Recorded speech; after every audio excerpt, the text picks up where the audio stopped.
What is up, my friends? Welcome back to another video, and I'm so glad to have you back today because we're talking more about lyrics and how to actually approach writing lyrics for a song. This is my personal approach that I've learned over the past couple of years from, I believe they're called the Songwriting Academy or something. They had a really cool guide that I looked over, and I've been using it as a structure, and so I want to share that with you in today's video. Share with you how I've basically used that to write most of my album Freedom, and I'll show you one example here from Up to You. And we'll get into that in just a second. But before we do, I want to give you my free guide called the Pop Theory Handbook. And I've gotten a lot of questions asking what makes a pop song what it is, like what makes it strong, what can we learn from pop songs and apply to our own music. And so it talks about like melodic, harmonic, rhythmic, and arrangement aspects that really take your existing songs, kind of frame them in a way to really learn from it and apply them to your music, take it to the next level, and you can be really proud of it. So it's totally free if you want to check it out. It's in the description box below. If you click the first link, it'll take you straight there. And it's my thank you to you for watching this video.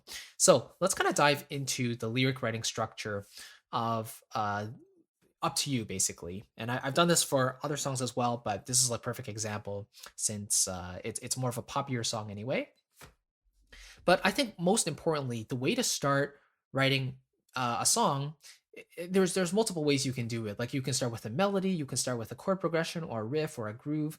But if you start with a lyrical theme first, then that will give you a sense of what you want the general message of the song to be about, right? Rather than having just gibberish lyrics or just having a message that doesn't really make sense. If you go on Google and read certain lyrics, they make absolutely no sense, right? Because the artist is really relying on the groove or the arrangement of the song to carry it forward and make it memorable for the listener. But having a strong lyric as well can only benefit the song, or at least having a lyric that's easily understandable and relates to the whole song and it's cohesive throughout. That's what we want to aim for our music. So the way I start most of my songs now is I ask myself, what do I want the song to be about? And so in this case, I wanted it to be about self-motivation, self-help, and just inspiration, basically, right? So here in my lyrical theme, I wrote, it's about working on yourself one day at a time, physically, emotionally, and you'll feel so much better, right? So turning our life around, taking control of our lives, making decisions. I didn't write that all down here, but it gave me an idea of what I wanted the song to be about. And then Up to You makes this lyrical theme kind of make sense. So why does the song exist? This is kind of the next question I ask myself. Why am I writing this song?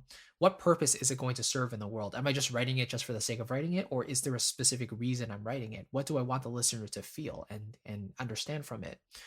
So to motivate others to improve their lives physically and emotionally, like I'm trying to do with myself. I've seen the changes in my life and I know it can change yours too. So that's going to tell me that I want to provide several examples of maybe how I've applied certain routines in my life, and then let the choruses kind of state the underlying message of the song in a very direct way, right? And so after I get the lyrical theme telling me what the general message is, and then asking myself why I'm writing the song and what I want the listener to experience, then I kind of do a brain dump and I think about as much stuff as I can that's related to the certain topic, the lyrical theme. So it doesn't matter if it's cheesy or not, doesn't matter if it's good or bad, but you're literally writing down ideas related to that topic. So sitting in front of the screen for 12 hours a day, that's boring. That's like something that we all do, right? Especially if you're doing online school, for example, or if your work is primarily in front of a computer, that's pretty common for us. The blood vessels are straining, they're about to pop. Maybe you're feeling stressed. At the end of the day, you're always tired, inspired, unmotivated, scrolling up and down, left and right, fills our minds with endless waste. So I'm literally writing down things that most people can relate to, because these are all things that we do. Everyone has a phone. Everyone, especially in this current climate of COVID, everyone stays at home and scrolls on their phones and you know looks at all negative stuff. And so I wanted to take that message and turn it around in the chorus and spin it into more of a positive. So here you can see I've gone with some more positive type of things. Organize your calendar for clarity and visual pleasure. Working smarter and not harder is the key. Blah blah blah. Right. So once I start to get this, then let's say like 15 to 20 different points. You have a nice bank of notes to kind of choose from and pick and choose from to start crafting your lyrics from. This is where you're going to draw your inspiration from. And then what I want to do is choose the structure of my song. So most pop song structures are like verse, chorus, bridge, chorus. In this case, I've also added a pre-chorus before each chorus. So verse one, pre-chorus one, chorus one, then verse two, pre-chorus two, chorus two, and then bridge and then chorus, right? And what you want to do is state what you want each section of the song to be saying. What's the purpose of each of these sections and what's the message in each one? So typically in the verses, you're kind of sharing more details about the song, being a little more specific and less general, whereas the chorus is a more general message, but it's very direct as well. So it has to be easy to understand. And usually you want your choruses to all say the same thing. Then the bridge is where you can turn it a little bit. You can have a slightly different viewpoint. The arrangement can change a little bit, but it's basically like a twist on the same message that the chorus is saying in a way. Okay. And I think a lot of writer's block happens because people don't do this. They don't write out what they want each section to say. And they also don't have a bank of notes and like point form stuff to choose from to craft the lyrics. So after that's all done, then it makes it very easy to start writing your lyrics. Now, when I start writing music, I tend to write usually from a melodic idea first. And I was doing this for the longest time before I adopted this lyrical method. And so my lyrics, when I started out, were terrible. Like they didn't make any sense.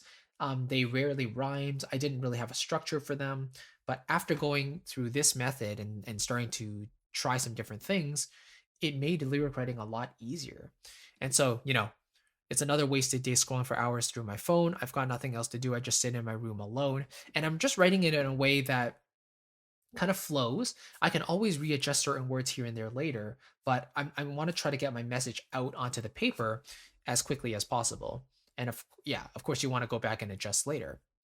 But it makes it easy because I know what each section is saying from what I've done before, right? So I always have an idea of what I want each section to be doing.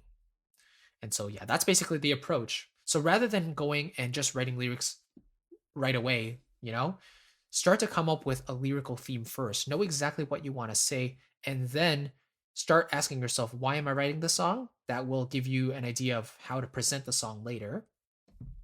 Then do a brain dump going over all the different points that you want to cover, and then determine the power of each section. Like, what is each section's purpose? What am I going to say in each of those sections? And then after that, you can then start writing the music and lining that up with your lyrics.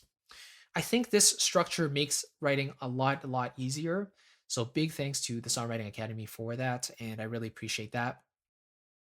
Finding that a guide. Unfortunately, I don't know where it is anymore.